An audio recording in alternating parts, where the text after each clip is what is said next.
Sana okay lang si Kulas. Sana makauwi agad sila ni Mama. Pray lang tayo kay Papa Jesus, Kikoy.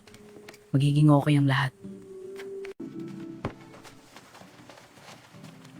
Gawin na natin yung mga magagaang trabaho sa bahay, Kikoy. Para pag-uwi ni Mama at Papa, hindi na sila kikilos dito.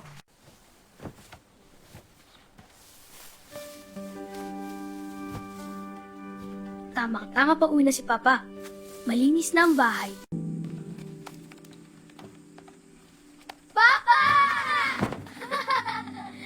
Oh, asan si Kulas at si mama nyo?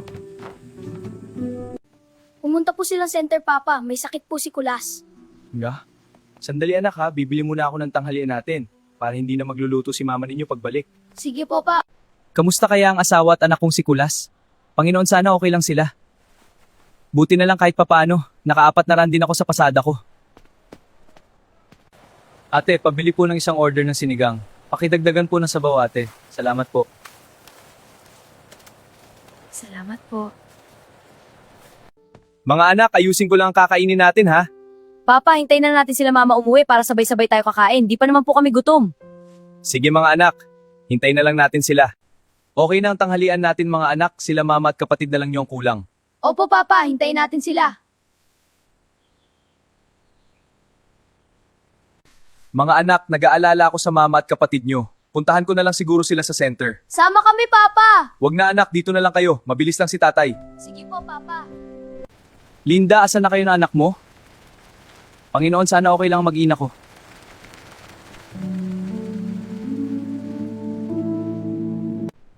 Mama, nagugutom po ako. Sige anak, hanap tayo ng tindahan, bili tayo ng biskwit at royal.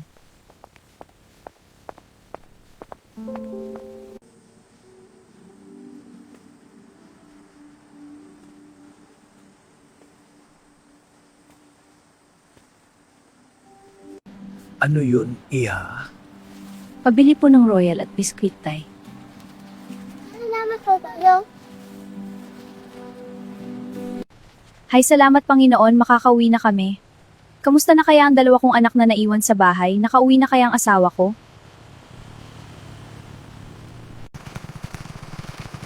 Linda! Mama! Buti hindi pa ako nakakalabas sa lugar natin. Nag-aalala na ako sa inyo ni Kulas kaya pupunta sana akong center. Buti nakita ko kayo agad. Uwi na tayo pa. Salamat po Lord, nakauwi din kami sa wakas.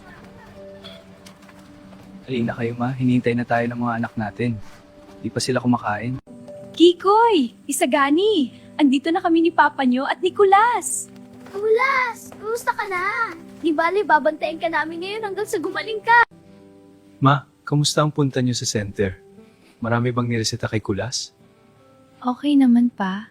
Wala lang silang stock sa ibang gamot. Bumili na lang muna ako ng mas kailangan niya sa butika. Ganun ba ma? Sige hayaan mo buong araw kong papasada bukas. Salamat sa pagsusumikap para sa amin, Papa.